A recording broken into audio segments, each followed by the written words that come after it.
ایسا قائد تمہارے پاس ابھی ڈرتے کیوں ہو؟ اس لیے ڈرتے ہو کہ تم ان سے دور ہو، تم ان کے سچے غلام نہیں بن پائے. نفس کے غلام بنے، ان کے نہیں بنے. دنیا کے غلام بنے، ان کے نہیں بنے. مناو جلد نواسیانے نامو برا مت ماننا.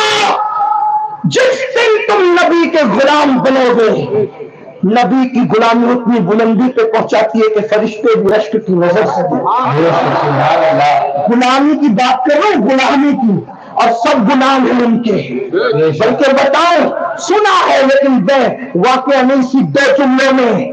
بلال جب تک دنیا کے غلام رہے، کوڑے کھاتے رہے، جب تک دنیا کے غلام رہے، لوگوں کی نوکریاں کرتے رہے، جب تک دنیا کے غلام رہے، کھیتوں میں کام کرتے رہے. جس دن آمنہ کے لال کے غلام ہوئے تو بلال اوپر ہے، کعبے کی چھت بلال کے نیچے. یہ غلامی ہے، یہ ان کی غلامی ہے. آج آپ کو مایوس ہو غزہ پہ کیا ہو رہا ہے، مایوس ہو فلسطین میں کیا ہے، مایوس ہو یہاں کیا ہے، وہاں. میں کہتا ہوں کہیں کچھ نہیں ہو سکتا. تم نبی کے غلام میں ایک ہی کام کرو، غلام بن جاؤ. آپ کو بتاؤں ہتھیار کی اتنی طاقت نہیں ہے جتنی عشق کی طاقت ہے. ہتھیار میں اتنا پاور نہیں ہے جتنا عشق میں پاور ہے. جب بھی عشق اور ہتھیار آپس میں ٹکراتے ہیں، توجہ، جب بھی عشق اور ہتھیار آپس میں ٹکراتے ہیں، ہتھیار ہار جاتے ہیں، عشق جیت جاتا ہے. بدر میں 1000 کا لشکر ہے، ہتھیار والا 313 کا لشکر ہے. عشق والا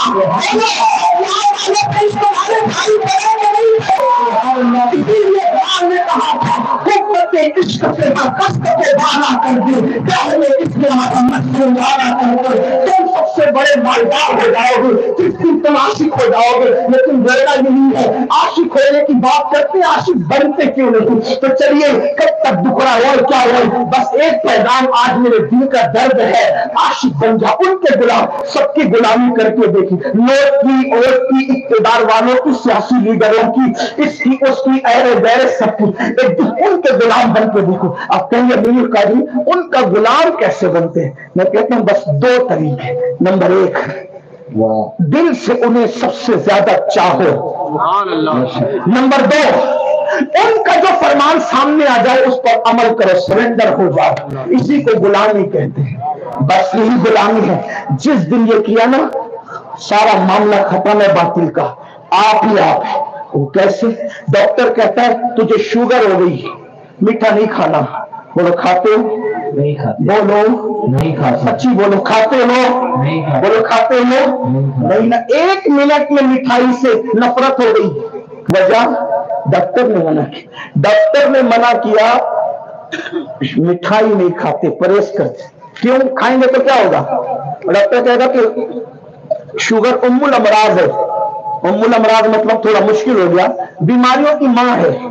جیسے ماں سے بچے پیدا ہوتے ہیں، ویسے شوگر سے بیماریاں پیدا ہوتی ہیں. ایک شوگر کیا ہے؟ وہ ساری بیماریوں کو پیدا کرتی ہے. اسی سے ہارٹ پر اثر پڑتا ہے، کڈنی پہ اثر پڑتا ہے، دماغ پہ اثر پڑتا ہے. انسان کے ہر پارٹ کو وہ متاثر کرتی، جسے شوگر کہتے ہیں. اللہ کسی مومن کو، کسی عاشق کو، کسی رسول اللہ کے غلام کو یہ بیماری نہ دے، اور جن کو اللہ انہیں شفا دے. ویسے یہ بیماری ہے بڑے وی آئی پی لوگوں کی، تو جس کو ہو گئی سمجھنا کہ وہ وی آئی پی ہو گیا. لیکن بہرحال بات کیا کر رہا تھا؟ شوگر کے مرض سے آپ نے مٹھائی سے پرہیز کیا کیونکہ ڈاکٹر نے منع کیا. اور اگر آپ نے شوگر ہونے کے بعد مٹھائی کھائی، فالج ہو سکتا ہے، کڈنی فیل ہو سکتی. یعنی جان پیاری ہے تو انسان پرہیز کرے گا کہ نہیں کرے گا. لیکن آپ سے پوچھتا ہوں، نبی کے غلام، نبی کے ڈاکٹر نے کہا مٹھائی نہیں کھانا، تجھے شوگر ہو گئی، آپ نے مٹھائی 1 منٹ میں چھوڑی. بولو چھوڑی. کسی مقرر کو بولنا پڑا؟ کوئی تقریر کرنے آیا، کوئی مولانا سمجھانے آیا، کوئی خطیب سمجھانے آیا؟ بس ڈاکٹر نے کہا مٹھائی نہیں کھانا، آپ نے چھوڑ دیا. کوئی لاکھ ضد کرتا ہے نہیں میں نے نہیں کھانا کیونکہ مٹھائی مجھے شوگر ہے، شکر والی چائے نہیں پینا مجھے شوگر. ڈاکٹر کے کہنے پہ آپ حلال مٹھائی سے رکے. رسول اللہ نے تو سود کو حرام کیا، پھر تم سود کے دھندے کیسے کر رہے ہو؟ اس کا مطلب نبی کے غلام ہو یا سود کے غلام، یہ بڑی معذرت کے ساتھ اپنے آپ کو اللہ کی عدالت کے کٹہرے میں کھڑے کر کے اپنے ضمیر کو جج بنا کر کے فیصلہ کرو.